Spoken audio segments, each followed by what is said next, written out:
बिस्मिल्लाहिर्रहमानिर्रहीम। आबादगार दोस्तों, उम्मीद आहे तव्हां सभु ख़ैरियत सां हूंदो। आबादगार दोस्तों, तव्हांखे नंढड़ी हिकिड़ी गुज़ारिश कंदा आहियूं, जॾहिं बि असां तव्हांखे तव्हांजी कॉल ईंदी आहे या तव्हांजो जेको मैसेज ईंदो आहे व्हाट्सअप ते, असां रिप्लाए न ॾियूं त तव्हां सम्झो त असांजी का पंहिंजी मसरूफ़ियत आहे। असां हिकिड़ी दावा कई आहे त हीअ आबादगारनि जो पेज आहे ऐं आबादगारनि खे ई रहनुमाई ॾिनी वेंदी। हाणे असांजे जेको आहे हिन वीडियो में असां तव्हांखे ॿिनि शयुनि जे बारे में ॿुधाईंदासीं। 3-4 ॾींहंनि खां जेको आहे असांजी हिकिड़ी मसरूफ़ियत हुई, असांजो मतिलबु जेके गॾु दोस्त पढ़िया उन्हनि जो प्रोग्राम हुयो, ॿियूं काफ़ी सारियूं मसरूफ़ियत हुयूं, उन्हनि जे करे तव्हांखे टाइम न पिया ॾियूं। ॿ शयूं हिन तव्हांखे वीडियो में ॿुधाईंदासीं। हिकिड़ी जेका काटन जे हवाले सां आबादगार राब्तो कनि था, इंशाअल्लाह ताला सुभाणे खां उन्हनि खे ॿिज ॾियणु शुरू कंदासीं। असां तव्हांखे काटन जे हवाले सां जेके या कणिक जे हवाले सां जेके शयूं ॿुधाईंदा आहियूं, हिकिड़ी वॾी महिनत वॾी तसदीक़ खां पोइ जेको आहे इन्हनि शयुनि ते असां कमु कंदा आहियूं। मां तव्हांखे गुज़ारिश जीअं कई आहे त जेकॾहिं कणिक खे रती थी लॻे त उहा जिन्स असांजे कम जी कोन्हे का, पोइ उहा लारेब हुजे, E107 हुजे, कहिड़ी बि हुजे।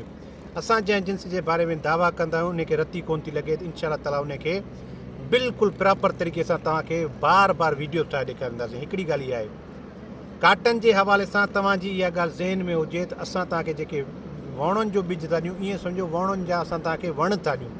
अहिड़ियूं बहितरीनु शयूं आहिनि जेके पंहिंजी सिंध में आज़मायल आहिनि, भले पंजाबी जिन्सूं हुजनि, पर प्योरिटी, जर्मिनेशन ऐं यील्ड जे हवाले सां असां तव्हांखे उन्हनि शयुनि जी तसदीक़ ॾींदासीं। हाणे अचूं था पाण जेको आहे ॿी ॻाल्हि आहे, सोलर पंप या सोलर ट्यूबवेल जे हवाले सां सिंध गवर्नमेंट हिकिड़ो ऐलान कयो आहे।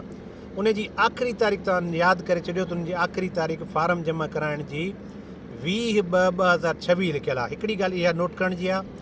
ॿी ॻाल्हि इहा आहे त इहे तव्हांखे हिकिड़ो त सोलर वाटर पंप मिलंदा, माना लिफ्ट मशीन मिलंदी तव्हांखे। हिकिड़ा तव्हांखे ट्यूबवेल मिलंदा जेके 100 फुटनि जा हूंदा, हिकिड़ा 150 फुटनि जा, हिकिड़ा 250 फुटनि जी बोर वारा हूंदा। उन्हनि जे लाइ कहिड़ियूं शयूं ज़रूरत आहिनि, तव्हांजी ज़मीन जा माना जेके आहिनि डॉक्यूमेंट्स, 7 फारम लाज़मी आहे, या जेके ॿियूं रिक्वायर्ड शयूं आहिनि, इहे स्लोली तव्हांखे सम्झाईंदासीं। थोरो इन ते वर्कआउट कयूं, तव्हां तकड़ न कयो। असां वर्कआउट कंदासीं इंशाअल्लाह ताला, त इन हिसाब सां असांजो जेको आहे प्रॉपर तव्हांजी जेको आहे असां करे वठंदासीं, रहनुमाई करे सघंदासीं। कणिक सब्सिडी प्रोग्राम या बेनज़ीर हारी कार्ड जे प्रोग्राम जे ग़लति बयाननि ऐं ग़लति जेका इंफॉर्मेशन जे करे अॼु असांजा आबादगार दरपदर आहिनि। अॼु असां फ्री थिया आहियूं, प्रोग्राम वग़ैरह करे सेटअप करे पंहिंजो जेको आहे अॼु लाइ शुक्र आहे रिलैक्स आहियूं, इन ते वर्कआउट कयूं था। तव्हांखे लम्हो बलम्हो असां सोलर ट्यूबवेल या सोलर पंप जी सब्सिडी जे बारे में ॿुधाईंदासीं। इंशाअल्लाह ताला भरपूर रहनुमाई कंदासीं। जेका शइ रिक्वायर्ड हूंदी उहा असां हिन पेज ते रखंदासीं। आबादगार तहमुल रखनि, असां खां जेकॾहिं पुछणु चाहिनि था त असांजे पेज खे फॉलो कनि। असां कोशिशि करे व्हाट्सअप ते तव्हांखे जवाबु ॾींदासीं, पर हज़ारनि जी तादाद में राब्ते में हूंदा आहिनि त असांखे लाज़मी ॿिया बि कमु करणा आहिनि। उन इहा गुज़ारिश तव्हां ज़हन में रखो।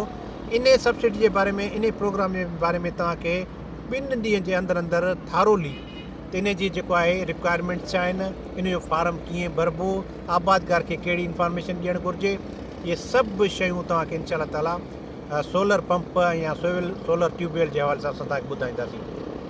गवर्नमेंट ऑफ सिंध जेको ऐलान कंदी आहे, लाज़मी उन जे पोयां पसे परदा ॿियूं ॻाल्हियूं बि हूंदियूं आहिनि। ठीकु आहे, वाज़े पॉलिसी असांजे साम्हूं जॾहिं ईंदी त इंशाअल्लाह ताला उन जे हवाले सां तव्हांखे ॿुधाईंदासीं। तव्हां सभिनी जी वॾी महिरबानी। वीडियो पसंदि अचे लाइक एंड शेयर ज़रूरु कजो। Thank you so much.